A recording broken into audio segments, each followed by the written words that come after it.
یہ ایک نہایت نامناسب اور جھوٹا وعدہ تھا۔ جناب کوثر نیازی بھٹو صاحب کے وزیر نے اپنی کتاب اور لائن کٹ گئی میں صاف صاف اس دھوکہ دہی پر تبصرہ کیا ہے۔ انہوں نے بتایا ہے کہ ہمارے پاس نہ ہی کوئی reactor international atomic energy agency کی نگرانی سے باہر تھا، نہ ہی ایندھن بنانے کا کارخانہ تھا، نہ ہی ری پروسیسنگ پلانٹ اس نگرانی سے باہر تھے، اور نہ ہی ہمارے پاس کہیں سے خریدا ہوا یا ملا ہوا افزودہ یورینیم یا پلوٹونیم تھا۔ ان چیزوں کی غیر موجودگی میں ایٹم بم بنانے کا کہنا چاند پر غلیل سے پتھر پھینکنے کے برابر تھا۔ بھٹو صاحب شروع میں تو دھوکے میں آ گئے تھے، مگر جب میں نے سن 1976 میں ان کو یہی بات بتائی تو آگ ببولا ہو گئے اور میری موجودگی میں جناب آغا شاہی اور جنرل امتیاز سے کہا کہ اس شخص نے جھوٹ بولا ہے اور مجھے دھوکہ دیا ہے، نیا آدمی ڈھونڈو اور اس کو باہر کرو۔ بدقسمتی سے ان لوگوں کو جلد کوئی متبادل شخص نہ مل سکا اور بھٹو صاحب نے الیکشن کا اعلان کر دیا اور اپنے چکروں میں پھنس کر اپنے خالق حقیقی سے جا ملے۔ اللہ پاک ان کو جنت نصیب کرے، آمین۔ جولائی سن 1976 میں جب بھٹو صاحب کو میں نے تمام حقائق سے آگاہ کیا تھا تو انہوں نے یورینیم کی افزودگی کے پروجیکٹ کو ایک خود مختار ادارہ بنا کر میری سرپرستی میں دے دیا تھا اور اس کا نام انجینئرنگ ریسرچ لیبارٹریز رکھ دیا گیا تھا۔ ایک بااختیار بورڈ جس کے ممبران جناب غلام اسحاق خان، جناب AGN قاضی اور جناب آغا شاہی تھے، بنا کر ایٹمی پروگرام کی دیکھ بھال اس کو سونپ دی گئی تھی۔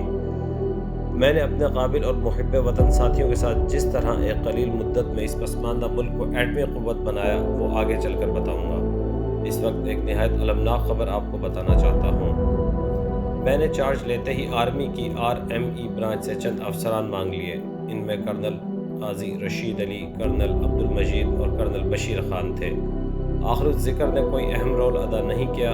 کرنل مجید، جو مجید چالاکی کے نام سے مشہور تھے، وہ الیکٹریکل ڈویژن کے انچارج بنائے گئے اور اچھا کام کیا، اور ان کی ریٹائرمنٹ کے بعد بریگیڈیئر شیخ جعفر نے بہت اچھا کام کیا۔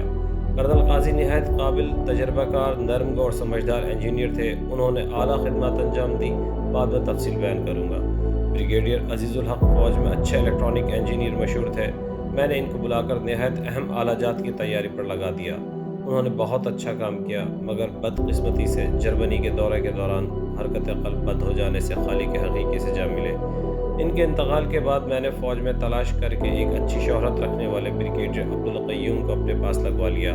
یہ ہیرا ثابت ہوئے، نمازی، متقی، نرم گو مگر اپنے کام میں ماہر۔ ان کے ذمے میں نے نہایت اہم کام لگائے تھے۔ اول تو سینٹریفیوج کو ہائی سپیڈ 65,000 چکر فی منٹ پر چلانے والے نہایت حساس اور مشکل انورٹر۔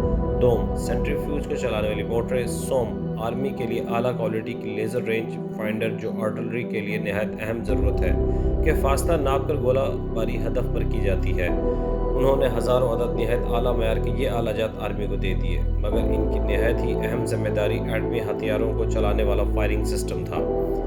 ایٹم بم کے اوپر باہری سطح پر آتشی مادہ لگایا جاتا ہے اور اس میں چاروں طرف فائرنگ کرنے والے چھوٹے سے کارتوس ٹریگرز لگائے جاتے ہیں۔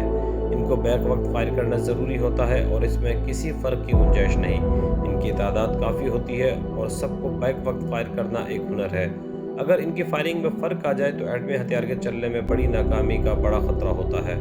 بریگیڈیئر قیوم نے یہ سسٹم پرفیکٹ کیا تھا اور یہ بہت بڑا کارنامہ تھا۔ کام میں سستی یا خرابی ان کو قبول نہ تھی۔ تقریباً 2 سال پہلے ان کو اسٹروک ہو گیا تھا، مگر ماشاءاللہ سنبھل گئے تھے، مگر بہت دبلے اور کمزور ہو گئے تھے۔ چند ماہ سے مجھ سے ملے نہیں اور پوچھنے پر علم ہوا کہ طبیعت ٹھیک نہیں ہے۔ ریٹائرمنٹ کے بعد لاتعداد فلاحی کاموں میں مشغول رہتے تھے۔ اچانک 24 جون کو ہمارے ایک اور انجینئر بریگیڈیئر انصاری کا پیغام ملا کہ بریگیڈیئر عبدالقیوم رحلت فرما گئے ہیں۔ انا للہ و انا الیہ راجعون۔ مجھے احساس ہو رہا ہے کہ میری زندگی کا ایک نہایت اہم